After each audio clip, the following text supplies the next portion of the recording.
What's up, everyone? We are back. This is episode 31, and it's also going to be episode 32 of the Nashville Stampede Out of the Park Baseball 24 series. The reason for that is I started recording this, realized my mic wasn't working or wasn't connected, as it happened before, and whatever.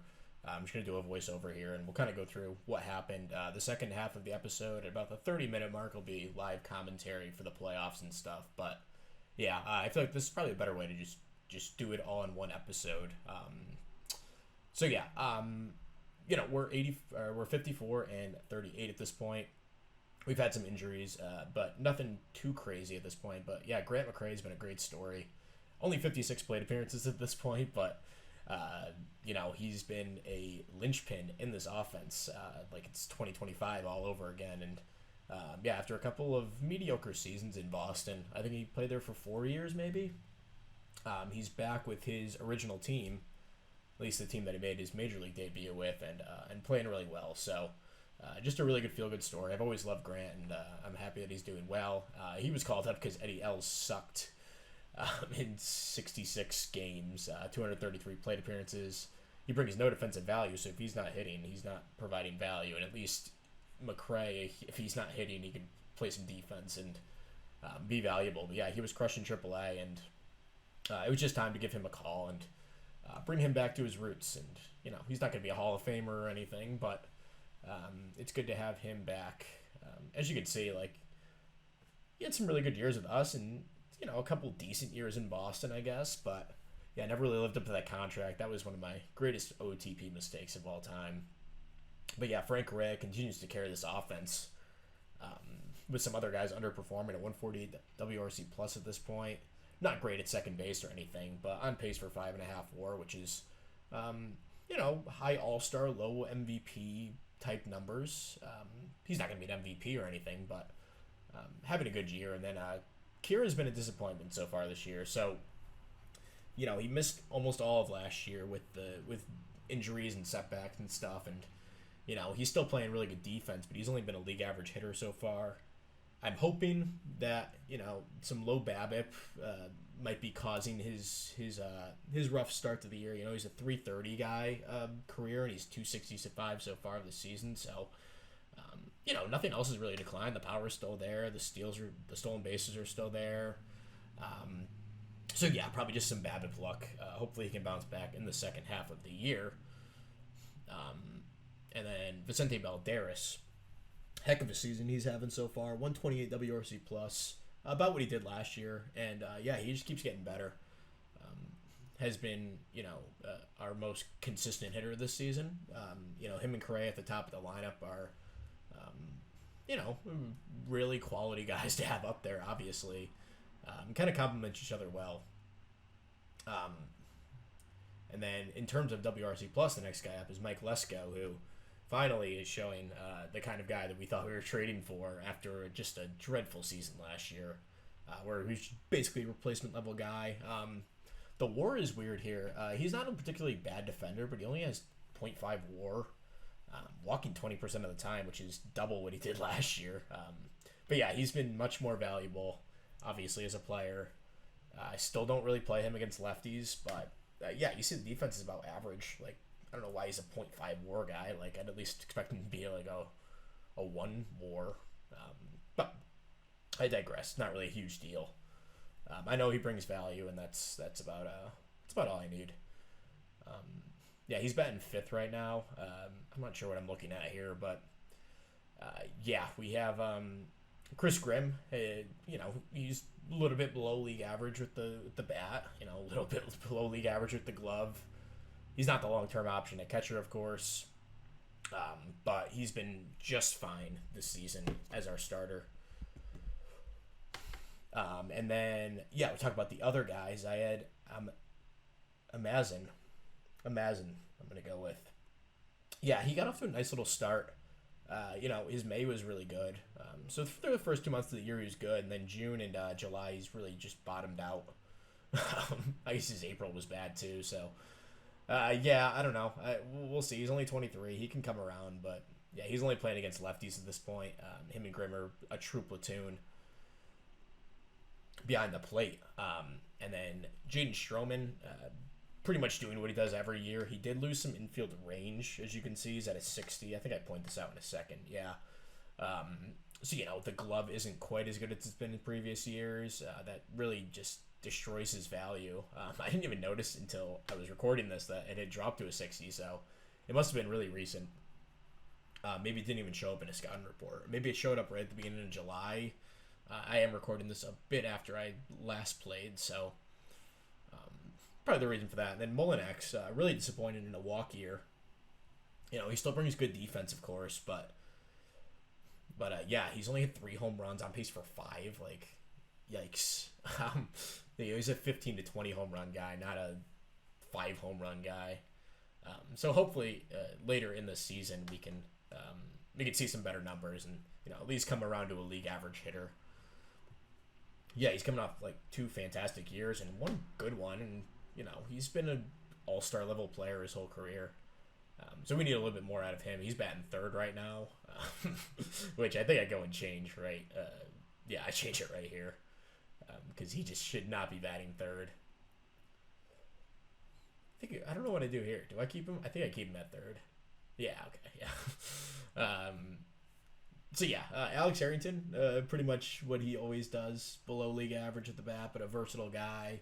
Carter Smith not living up to the baseline he set for himself last year. That was never really gonna ever happen. He's just not that type of player. But yeah, he had such a good year last year and splitting time between second and right this season. He can kind of play everywhere.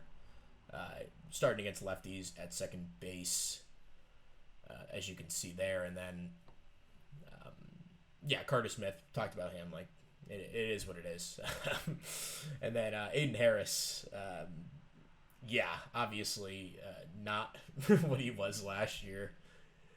He had an ungodly August last year that really boosted his numbers, and September he was good too, but yeah, he's not a 142 WRC plus guy. This is interesting, the every other year thing. I'm not a huge conspirator about that actually being a real thing, but it's about as close as it gets. He has 1 bad year and an amazing year, and then Zaire Sprav up with the team, 2031 first round pick. I think he was the 2nd guy we took in that draft. I think Bumbre might have been the first one. I have to go check that, but yeah, he's only been up for a little bit. Was playing pretty well in AAA, so gave him the call up, starting in left field against lefties. Then for the rotation, I go through the rest of the guys that have been up. Becerra's been up for a few games, didn't really do too much, but his bat will play. He won't play at first base. That's the real question is, where is he going to play long term? He might just be a trade guy, honestly, because I don't see him playing first base with that bat. I also lost over that guy Grigio. He got sent down after like 100 plate appearances, maybe. He was just brutally bad, like negative WRC plus. But yeah, Marquez, we don't need to talk about him. He's been amazing. Contract's up after this year. And yeah, we'll maybe entertain that later in the season or maybe in the off season. And he's worth it. And he's been incredibly durable. The only question is that stamina. Where is he going to wind up? Is he going to throw 200 innings or even 180 ever again? If there was 180 at this rate, like, definitely worth that money. But already 36. Want to keep him around for sentimental reasons, of course, and try to get him into the Hall of Fame as a Nashville Stampede. That would be our first guy. I assume he'll make the Hall of Fame. That's not guaranteed, but I would expect it. And then Isaac Morton, been worth every penny. On pace for 200 innings of about 3 ERA ball. Exactly what you want out of a 2-starter. Milt Allman's been solid. Cut down the walk rate significantly, which is a big improvement to his game. And, that's kind of held him back, I think. So if he keeps improving that, he should be in good shape. And then Johnny Colburn, eating innings, is about a league average starter. Very valuable.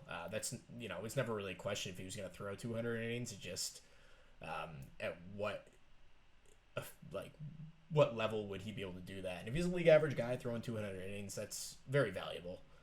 Then Robbie Watkins, he's been pretty solid. The walks are still high, and the control has improved, but I still have high hopes for him moving forward. He's a 75 potential for a reason, and this is kind of the guy we drafted.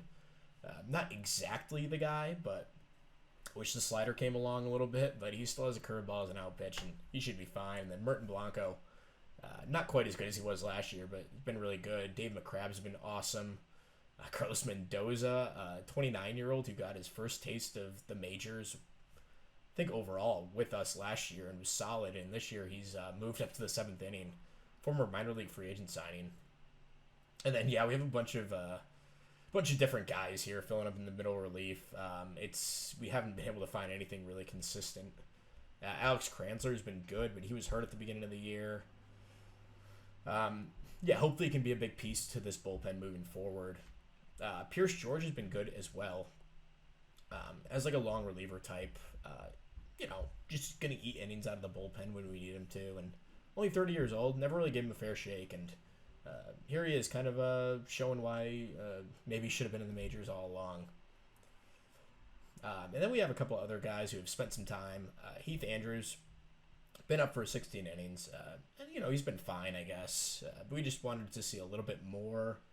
Jax Bishop, he had a pretty long leash. We pitched him for 36 innings after a really good year last year. But, yeah, this year the wheels really came off and not quite the same pitcher. So we were forced to DFA him. He did pass waivers. We sent him down to the minors. And, you can see the previous few games before I did that. He was just brutally bad.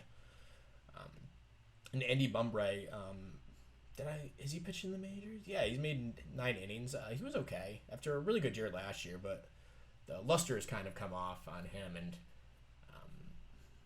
he's probably never going to be the quality middle of the rotation starter we drafted him to be, but he still has a chance to make it, I suppose. We'll give him some shots and see what he can do. Just not a ton of upside at this point. And then I looked at Steve Grace. I forgot he was hurt the whole season, but he was good last year when he was up. Anthony Fett got a few innings for us at the beginning. Just a high volatility guy with the high walk rate and high home run rate. He could have a good year and a miserably bad year. Sam Simpson, another guy who I gave a decent leash to, just because he had a couple good years in 2031, 2032, but last year started showing signs of the bad side of him, I guess, toward the end of the year. And this year it's been more of the same of that. So the strikeout rate is pummeled. He walked more guys than he struck out. So decided to send him down. We signed Julio Lores, number 31 prospect in baseball. Looks like a legit catching prospect. So hopefully he can work out. Luis Moreno struggled in rookie ball. And Kikane Tari, who was an international guy last season, making his pro debut this year. I'm not going to take too much into account the stats. I just want to see him develop well. Then Josh Shields, who was a first-round pick last year, coming along pretty well. The floor is decently high for a 19-year-old, and I hope he can make an appearance in A-ball probably next season. I'm not going to rush him. Wilfredo Pineda still down in the complex as a 17? Then a couple different guys that we're waiting on. Isaaco Bellarmine. Decently high floor for a 19-year-old, and the numbers haven't been great in A-ball, but still have hope for him. Jesus Salazar, Scout and Discovery in 2033. I just realized how much I circle things. I'm going to try to stop doing that. I wonder if that ticks anyone off, but I don't know if I go through. Devon Self, first round pick in 2032. He's still in A-ball, struggling pretty badly, but stats aren't everything. Eric Spocksberger was a guy I loved in that 2032 draft. He's an A. Hasn't been horrible. He's fine. Maybe I rushed him a bit, but he's 20 years old. I want to get him going at some point out of rookie ball, and I jump into the draft here. I did a lot of looking around and stuff, so I think I cut this up. So we're just going to go to my pick here. You can see there's a lot of good players. I kind of glossed over it because I just want to speed this part up. But when I'm taking this guy, David Montalongo, again, I glossed over a lot, but this was like a really bad draft class. There wasn't a ton of upside. This was like the best guy I can kind of find that might be a star in the future. I'll go through some other guys. I think, before I make the pick. But yeah, I did wind up settling on Monte. What's the heck's his name? Montelego. Yeah, I think I just go through a bunch of high school guys. But yeah, there was nothing I liked. Yeah, like I don't know, the hitter, it was like really bad. There was like a couple of star guys, like guys that could be like legit MLB stars, like right now, that were taken in the first couple of picks. But by the time it came to my pick, it was just nothing there. So we take Montelongo, first pick. I think I wound up taking this guy, Sam Amborn, just because, it was a miserable, miserable draft. And, I don't have a ton of guys that are power first players in the minors. He's a leader. I don't draft guys with this archetype typically, so we'll see if he works out, basically. He definitely has the size to be that guy, and low bonus demand, save some money. So we took him, and then in the next round, I wound up taking a shortstop. Not this guy. I was really concerned about his name, pronouncing that in the future, so I kind of strayed away from him. I don't even Taika Lainen. I was looking at John Baker again. Not the worst pick in the world, but the pitch mix isn't really ideal. There's nothing in the low velocity band. Camacho is decent, a high upside pitcher, but I wound up taking this guy, Eric Lockwood. The offense isn't amazing or anything, but he could be a league average hitter, potentially with a good glove. I like those type of guys, especially in the third round. Or did we lose our third round? That was the fourth round. We lost a pick. But anyway, I jumped to the draft results here, and I was just admiring the kind of lack of upside with our first round picks, but they all made the majors, and they've all been like solid players at some point. Drew Hackenberg closing for San Diego right now, but Molinex, Hackenberg, Clark, Almond, Watkins, Harrington, Bob Long, Bumray, they've all like made the majors. So that's the first trouble with these late first round picks, is having them actually get to the major leagues. And Self and Shields are still, and Kurt Fleming, they're all still work in progress. But hopefully they can continue that trend of just solid first round picks. Those are the guys that are typically going to fill out your roster. Then you hope you hit on some other guys, I guess. But yeah, we took this guy, Joe Camacho, in the fifth round. I was looking at him earlier. And then Amari Bernstein, decent upside with the bat, corner outfielder. Edgar Leyva, I liked his bat. Probably not going to be a catcher, but if his bat does develop, he could potentially be like a first baseman. You never know. Bobby Wilkins, decent glove, decent upside with the bat. Maybe minor league filler. Then Jim Capranica, not really a catcher, but high floor guy, no upside, but minor league filler. And yeah, I kind of throw some darts at some other guys. I like this guy's name, Muhammad Tavor Bailey. No really reason I dropped him besides his name is cool. Then this guy was interested in the 20th round. A guy who could probably play in like high A for me right now, which my teams struggle at that level just because of things out of my control, which is how the AI handles the promotions, demotions, and stuff. And there's really nothing I can do about that. But yeah, I jumped to the All-Star game here. We're 58-41, I think, at this point, if I could read that correctly. And we'll go over some All-Stars. Nothing really that I noticed of guys we kind of traded away. Or, of like notable players, I guess. Alton Davis made it with a 4.26 ERA. Very interesting. Pretty much only on name, but Emilio Marquez does get the start in the All-Star game. Merton Blanco makes it for the second time in his career. Should have made it last year, but that's a whole different story. And then for other guys, there wasn't really a ton. Frank Correa surprisingly didn't make it. Pretty disappointed in that, but Vicente Valderas does make it in left field. He'll be starting, and that's it for offense. So Kira doesn't make it for, I think, the first time. Besides last year. Last year he was hurt, but he's out of full seasons, this is the first time he hasn't made an All-Star team. I'm also realizing the clip that his range went up back up to a 75, so he's been hovering around there. But yeah, that wraps up the All-Star game. And yeah, we'll hop into the deadline. Yeah, I looked at Kiro was third in fan voting. Kevin Harris having a career year here at age 27 for San Fran.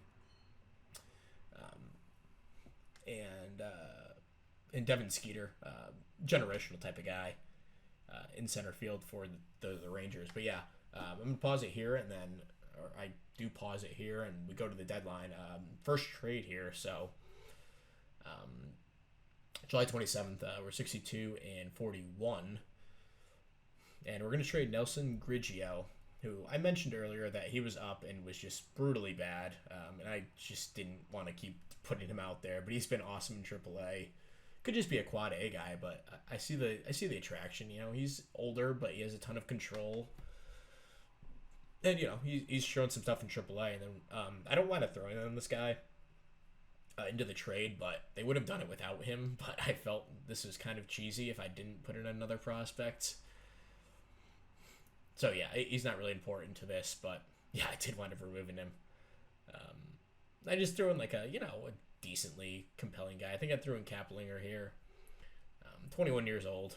Could develop into something decent, but, yeah, I felt a little cheesy. So, yeah, we pick up Chase Watkins, who I don't know if I've ever mentioned him, but I've definitely seen his name around in the save. They signed him to a cheap one-year deal, and he's paid dividends as a all-star level starter. After being kind of a reliever swingman type for the last few seasons, at the beginning of the save with Chicago, he had a couple of awesome back-to-back seasons. The control's always been an issue, but yeah, he kind of moved to more of a bullpen swingman role. But this year, coming back with the Giants as a really quality starter, so yeah, we're gonna pick him up. They're gonna eat his whole contract, and they're throwing in $4 million, which is where it got a little cheesy. So I threw in a prospect. I didn't need the $4 million, but I would have liked it, and I got it. So yeah, we complete that trade there, and the fans like Chase Watkins, so good to see. We add him to the roster. I forgot who I take off here. I think it's Jefferson Jean. Let's see. Yeah, he's the only one with. Or did I send down Dan Miller? What did I do? I think I sent down Gene. Yeah, here we go. So we sent down Jefferson Jean. He wasn't particularly bad, but he'll be moved here in a second anyway. Yeah, right here, Marquise Grissom. We're going to pick him up. Older reliever, a couple years of control left. If he sucks, we can just non-tender him, and it's a wash, but he's had a good year. And Jefferson Jean, probably not in the long-term plans. He's not a bad reliever by any means, but I think you might have an option year or two left. But I just didn't really feel any need for him, and I'd rather get a more expensive guy. There's concerns about Grissom. The fastball changeup isn't an ideal pitch mix, but hopefully he's a decent player for us. And he's had some good years in the past. He's had some bad years, but mostly been consistent the last few seasons. And we complete that trade.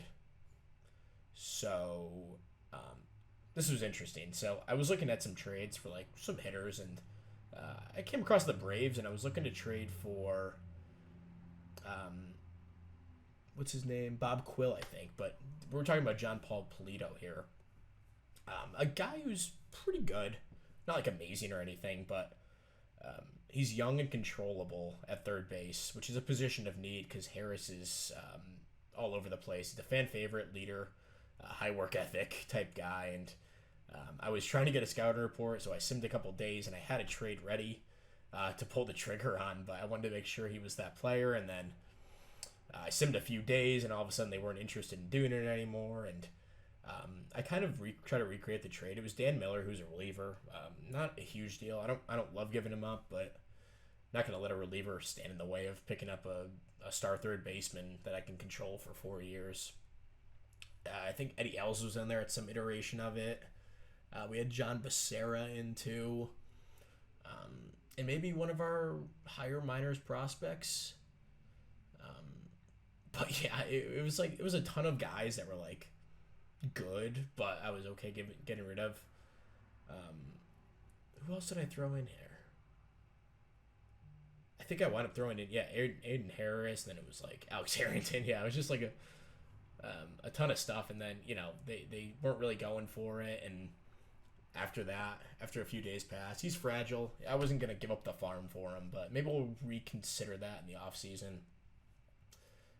He still has plenty of time, but I really like his batting profile, and I think he could be a solid third baseman for us moving forward. But yeah, we don't wind up even doing that trade after we simmed a few days, and they were no longer interested. So we have another trade here.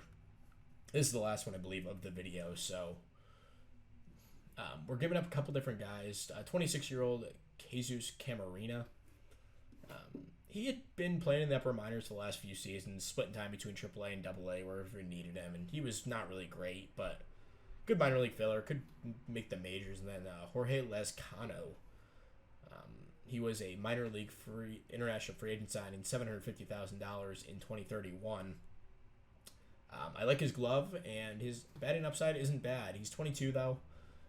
If they think they can get some out of him, I don't completely disagree. He's been a decent hitter at A-ball with guys about his level. But yeah, we're getting back Blake Townsend, who, if you remember, was a member of the team a couple of seasons ago in 2032. Had a really good second half for us after we traded for him at the deadline. And parlayed that into a big extension with Minnesota, or a big deal with Minnesota, I should say. Yeah, they're going to eat 2 years or 2.5 years, 45% of that contract. You know, we're going to be paying $6 million a year for the next 2 years for a really quality back of the bullpen arm. Then we're also getting Kleber Maldonado, who has had a really good season this year and a couple decent years in the past as well. So he's not a nothing player, but I wanted another player in this deal. And worst case, we non-tender him at the end of the year if we don't have a spot for him. But I'm looking for bullpen arms, and this completely rebuilt our bullpen in about a week. So they're happy that we got Townsend. The fans are, and I think that's the last trade we wound up making. I think I go in here. Yeah, I had to make some roster moves trying to fill this up. So Heath Andrews was an easy send down. Jay Driver was out of options, so I didn't send him down, but I did wind up waving and DFAing him. I sent down Dan Miller as well. So yeah, that opened up the 2 spots for 2 of those guys, and then I had to find a spot for Maldonado. He was out of options, so did wound up DFAing Jay Driver after some consideration. I didn't think he'd get claimed anyway, so it was either him or George, and I like George. I don't know. He's a good innings eater at the very least, and can make a spot start if you need him to. So yeah, Jay Driver, and he did want to pass him through waivers. No worries there. So Robbie Watkins moves to the bullpen. Chase Watkins takes over in the rotation. And we'll see. That could easily change. I'm not sold on Chase Watkins in the rotation just because of his control. And Robbie, I like him out of the bullpen a lot. So we're looking at some more trades. There's just nothing out there for the offense to upgrade. We're just gonna have to hope these guys continue to improve and bounce back. And I didn't mention this. Alex Kranzer went out for torn rotator cuff, 13 months. Who knows if he comes back the same player? Really disappointing, but we'll have to move forward without him for at least this season and probably all of next season as well. Or maybe he comes back in September or something. Who knows? Marquez went out for day-to-day for a week. But yeah, that's gonna wrap up the episode, I think, and we'll get into part 2 in just a second. This is episode 32 of the Nashville Stampede Out of the Park Baseball 24 series. We're back, and it's August 29th, 2034, and we are 84-50. We've had a couple injuries, and this lineup is disgusting. Disgustingly bad. Oh, Kira lost a little contact, didn't he? Interesting, okay. Yeah, so we lost Kira again. It feels like every year in August he gets hurt. Or, in the case of last year, he had a setback in August. But he's out for 6 weeks, so, second round of playoffs, if we make it that far, he'll be back. This feels like a recurring theme, and his ratings just continue to drop, so, yeah, I mean, just like that, 10 years of this contract have kind of flown by. We have one more year, and then a player option, which will probably decline. And that, I mean, yeah, that was a steal of a contract. He's been an awesome player for us, but we've only won the first year that he was on the team.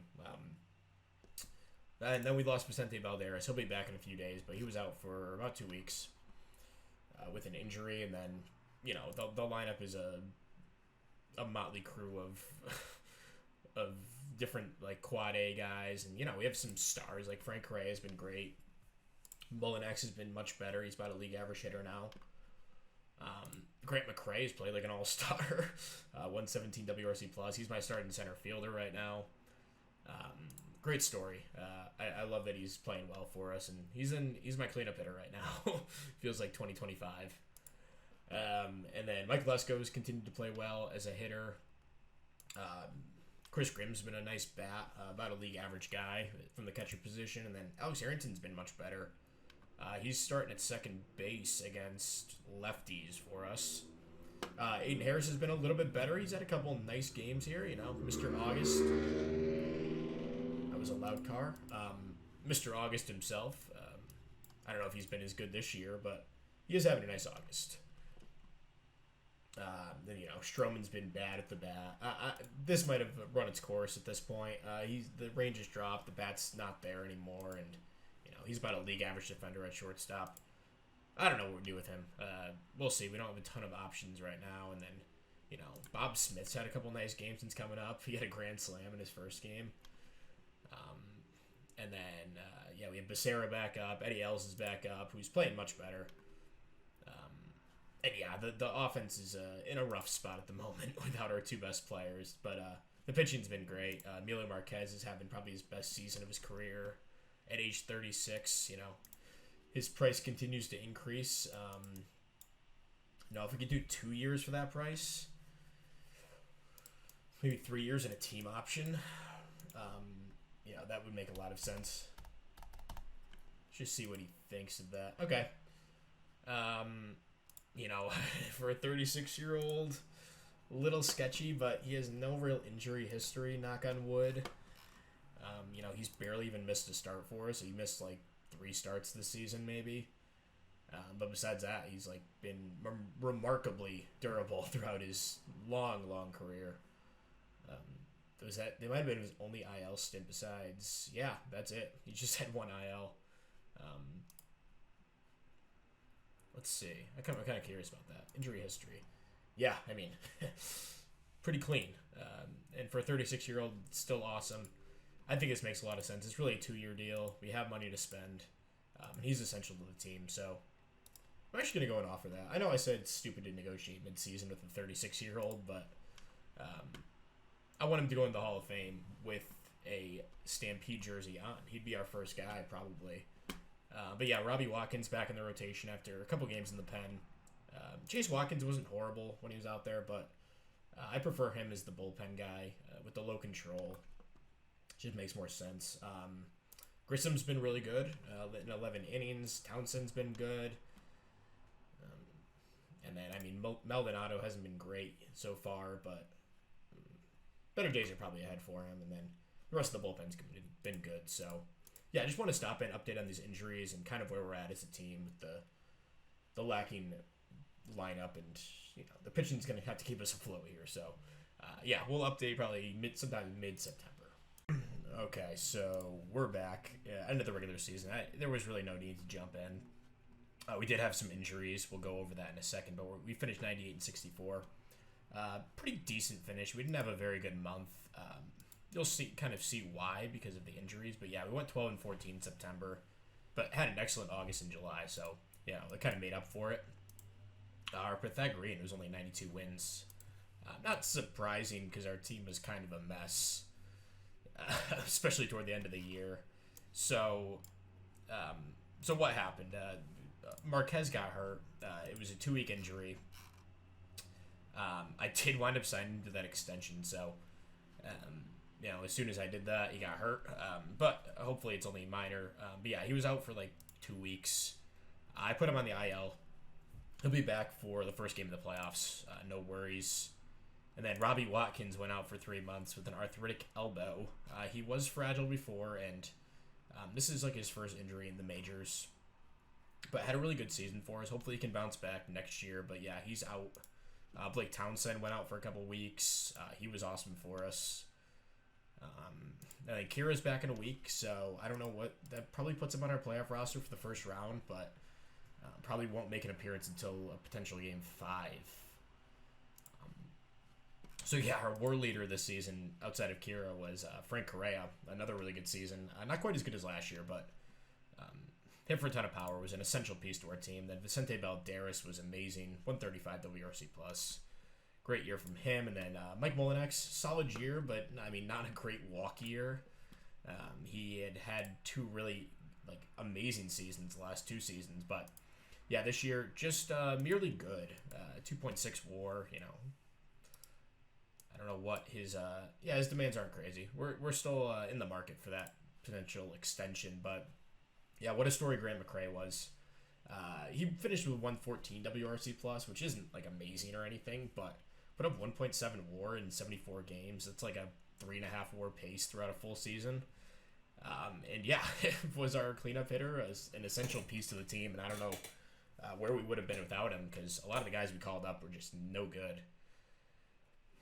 Jaden Stroman, his worst season. He lost the range, obviously, and was just a league average defender after being a really good one for the previous bunch of seasons.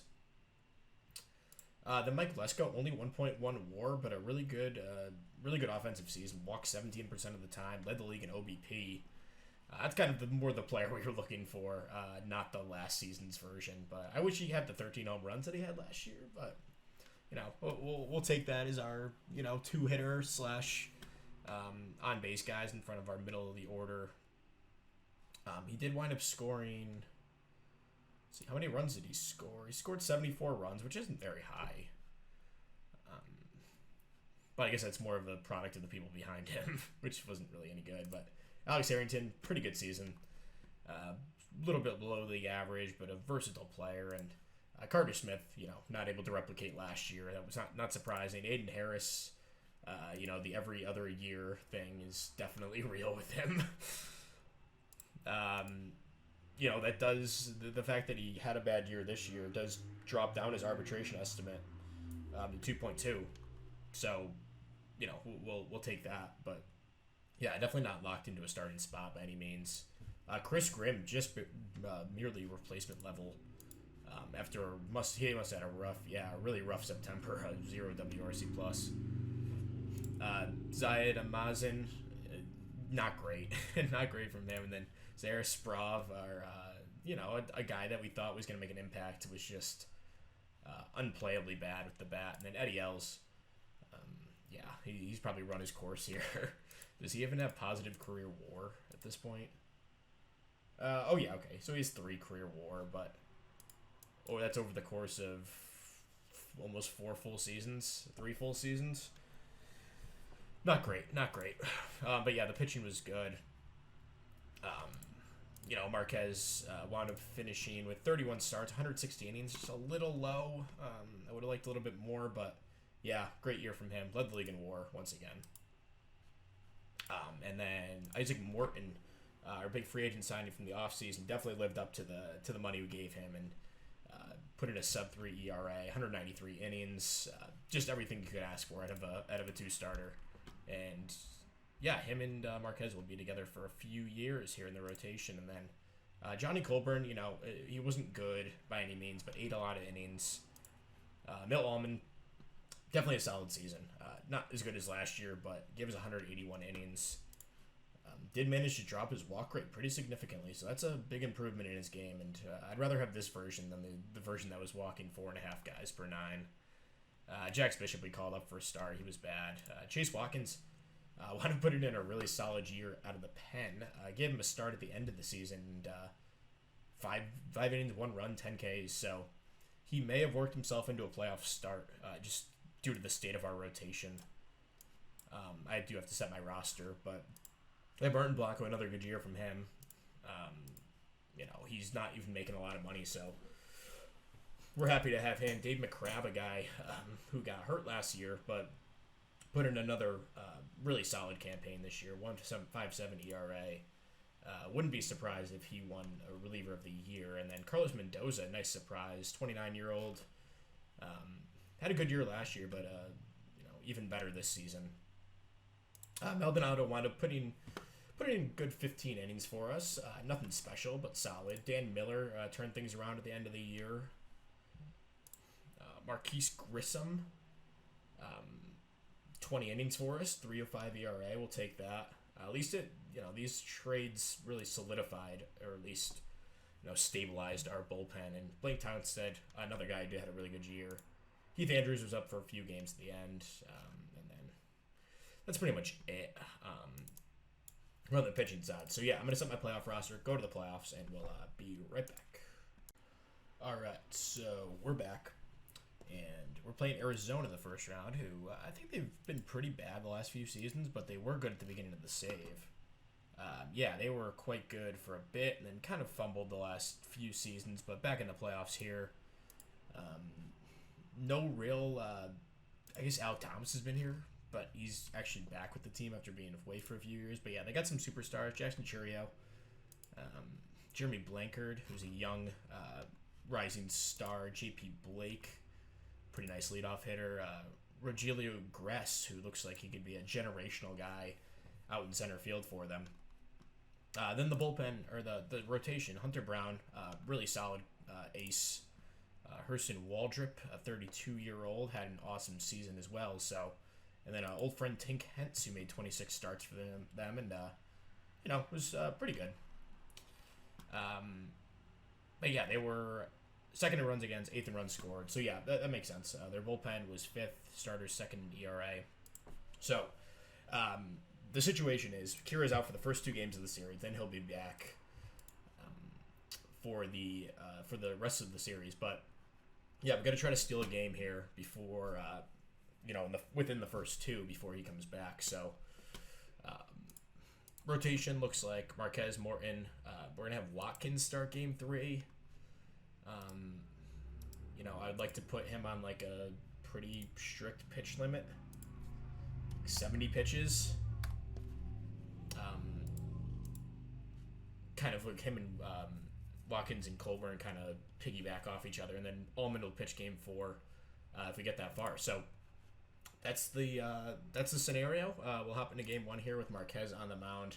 First start in quite a while, which is always nerve-wracking, but game 1, let's do it. And we lose 9-7. Oh, that's never good to see. So the offense is not bad. Stroman had a couple RBIs, but Marquez a solid enough start. Colburn wasn't good. And then Mendoza, he had been so good for us all season too. And then Blanco gave a run in the 9th as well. So really rough way to start the series. Let's see if we can take game 2 before we get our superstar back. And we do. We take it 2-0. Big victory for us. Stroman drives in another. Harris drives in a run. Morton, an amazing start. Just what we paid him for. And then Blanco closes it out. So that puts us in good shape, at least, moving forward in the series. So that can push Valderas to DH. We'll put Kiro in center. McRae in left.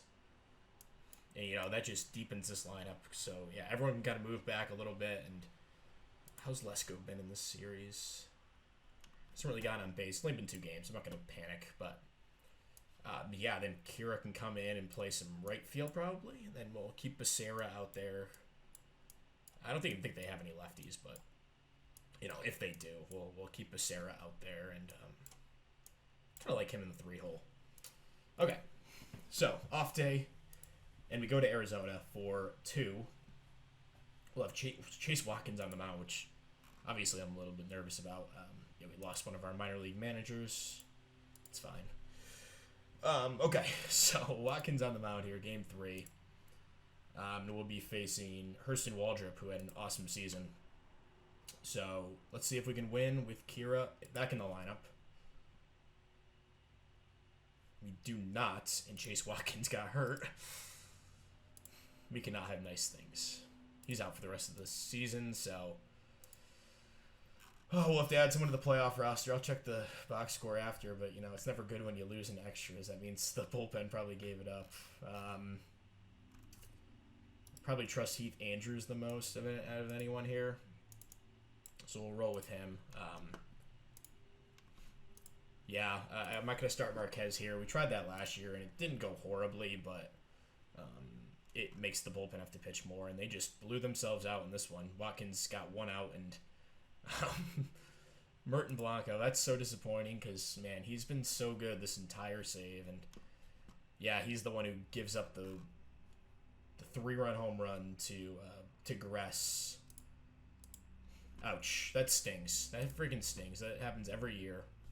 So we're down 2-1. In Arizona, we have Milt Holman, former first-round pick, on the mound against their 3-starter, probably? Tink Hence, old friend of ours. So, see if we can get to Hence here. Game 4.